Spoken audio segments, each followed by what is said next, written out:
As avaliações visuais, elas já fazem parte dos programas de melhoramento há décadas. Então, por que essas avaliações visuais elas são importantes?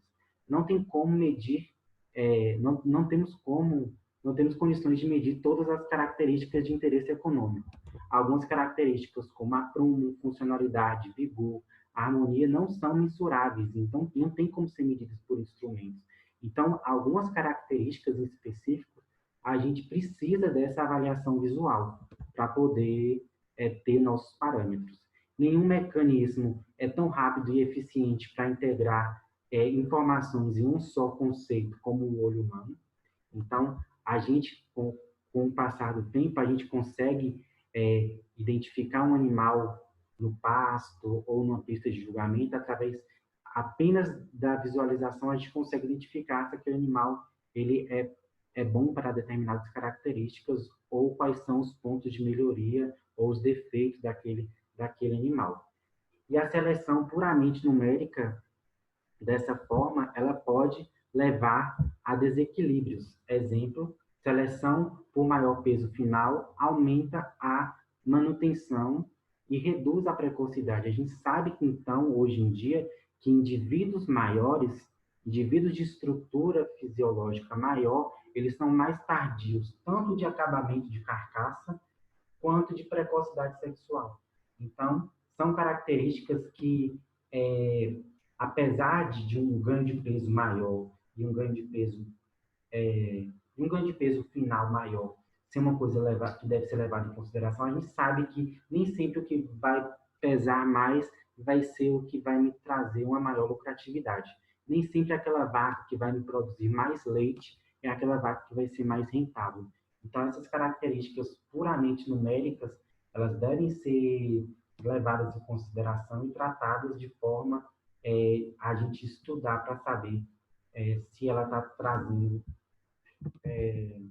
rentabilidade econômica.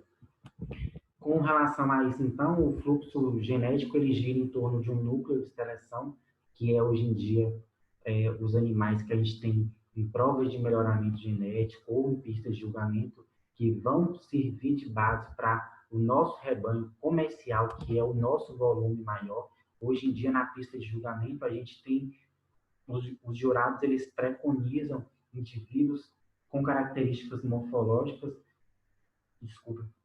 e fisiológicas que elas consigam responder de forma positiva no nosso sistema de produção, que é a pasto. Eu lembro que no curso de julgamento, na hora que a gente estava fazendo as avaliações do gado Nelore, o jurado virou para a gente e falou o seguinte: qual desses animais a gente joga no pasto e ele vai conseguir responder da melhor forma? Então, era uma pista de julgamento com animais de elite, mas a característica de transmissão para os seus filhos que serão criados a pasto era o que era preconizado naquele momento.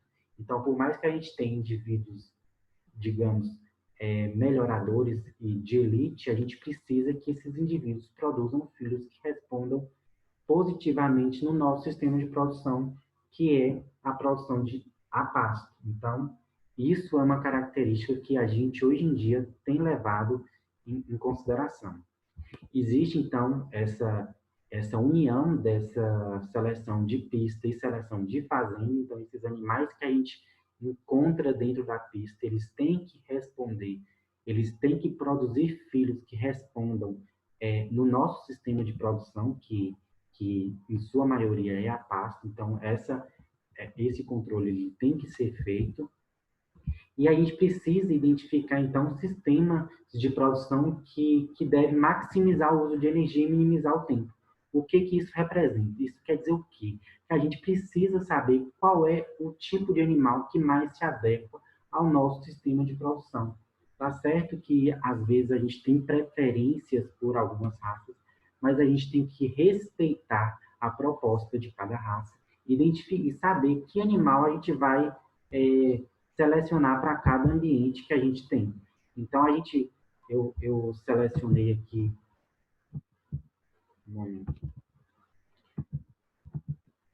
um animal que é um animal Cindy, e aí o que eu quis trazer com esse animal Cindy? O Cindy é o dos zebuínos o mais resistente em condições de climas tropicais, de climas quentes. E a proposta da raça Sind, a proposta de um animal precoce. E por que ele é precoce? Porque o porte dele é de um porte pequeno a médio.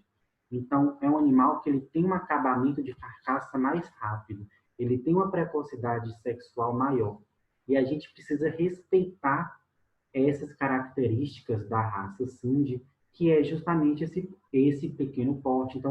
Então, às vezes, a gente confronta com animais Nelores, que tem um porte um pouco maior, e aí a gente fica naquela disputa em querer comparar um animal Sind com um animal Nelore, com um animal Gozerá, mas, na verdade, a proposta da raça Sind é exatamente essa, de animais de frame mais baixo. Então, a gente precisa entender qual é a proposta de cada raça e não querer mudar essa proposta, e não querer modificar isso. Eu lembro do comentário do juiz, do jurado, no curso falando sobre a raça Sind, que a gente que estava tendo animais Sind com estrutura um pouco maior e que, apesar de ser das pessoas encherem os olhos com o animal de um porte maior, às vezes eles preconizavam para aquele animal mediano, porque a proposta da raça Sind é essa, e a gente não pode fugir da proposta da raça. Admite-se que algo em torno de 75% da mudança genética em qualquer produção seja proveniente dos touros, apesar da gente saber que na genética 50 e 50% do macho, 50% da fêmea, por que essa afirmativa em dizer que 75% da mudança genética é por produtores? Porque a pressão de seleção que a gente tem em cima dos machos, ela é maior. A pressão de seleção que a gente tem hoje em dia em cima dos reprodutores, ela deve ser maior justamente por quantos filhos um reprodutor deixa na fazenda.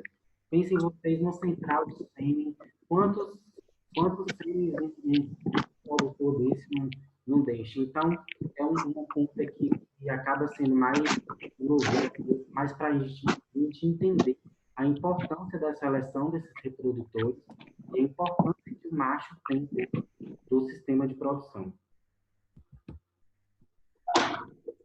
Levando em consideração também, por outro lado, a gente não pode focar somente nos machos.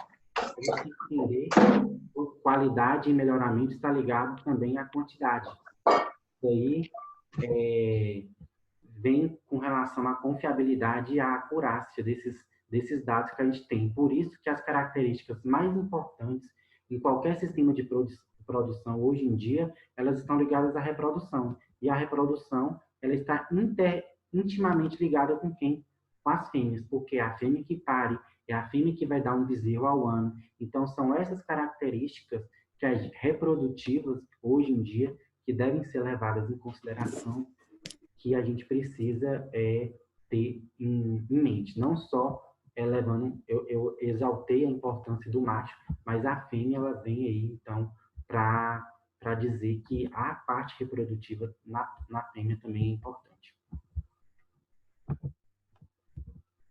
E aí eu trouxe esse exemplo para mostrar para vocês as consequências econômicas da eficiência reprodutiva, que eu acho que é um fator chave hoje em dia no sistema de produção.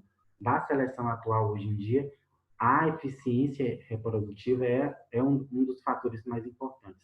Então, a gente tem um exemplo aí, 3 vacas, vaca A, B e C, com idade de 9 anos cada uma, idade ao primeiro parto, 3 anos, e a vida produtiva desses animais, todas com 6 anos de vida produtiva. O peso ao desmame dos bezerros, 180 quilos em cada vaca, e aí a gente vem no intervalo entre parto de cada uma. A vaca A, 12 meses, a vaca B, 14 meses e a vaca C, 18 meses. Ou seja, em 6 anos de vida útil, a primeira vaca deu 6 crias, a segunda vaca 5 crias e a terceira vaca 4 crias. Quilos de bezerros desmamados nessa vida produtiva desses animais. Vaca A, 1.080 quilos, vaca B, 900 quilos de bezerro desmamado e vaca C, 720 quilos. O que isso representa? Um aumento de 180 quilos da vaca A para a vaca B e um aumento de 360 quilos da vaca A para a vaca C.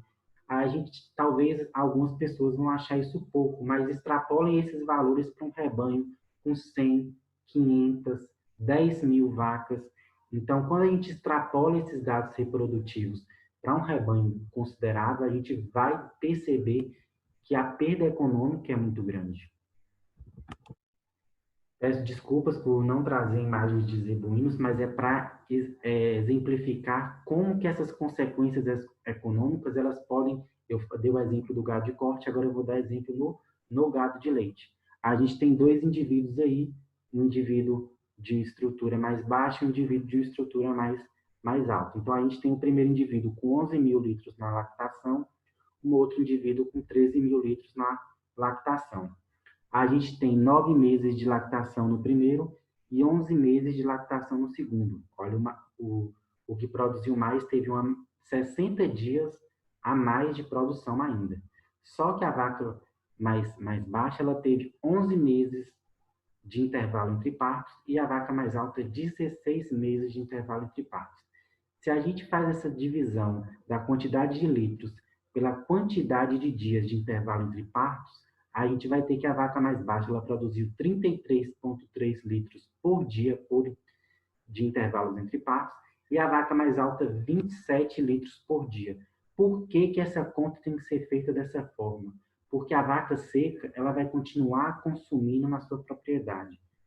Então, você manter uma vaca seca dentro da sua fazenda é gasto de dinheiro. E às vezes a gente acha que um animal mais produtivo é aquele animal mais rentável. Nem sempre isso acontece. E a eficiência reprodutiva é o ponto-chave, tanto no slide anterior para a produção de bovinos de corte, quanto aqui para a produção de leite. Então, a característica hoje que eu vim trazer para vocês de eficiência reprodutiva é uma das que a gente deve ser levadas em consideração. Outro fator, dimorfismo sexual. O macho ele precisa ter cara de macho e a fêmea ela precisa ter cara de fêmea. Isso não é apenas uma coisa que eu estou falando para vocês. Fisiologicamente, os indivíduos machos mais masculinos produzem mais testosterona e isso vai contribuir significativamente na produção de hormônios e vai afetar significativamente no sistema reprodutivo desses animais. Assim como fêmeas com características femininas vão ser fêmeas que tenham uma maior habilidade materna e serão fêmeas que apresentarão características reprodutivas melhores. A gente tem fêmeas, às vezes, muito masculinas, que elas têm uma produção de testosterona maior e que elas vão ser afetadas diretamente na produção de hormônios e que vai interferir na eficiência reprodutiva desses animais. Então, buscar indivíduos com esse dimorfismo sexual é um outro fator que é preconizado hoje em dia dentro da seleção de indivíduos evoluídos.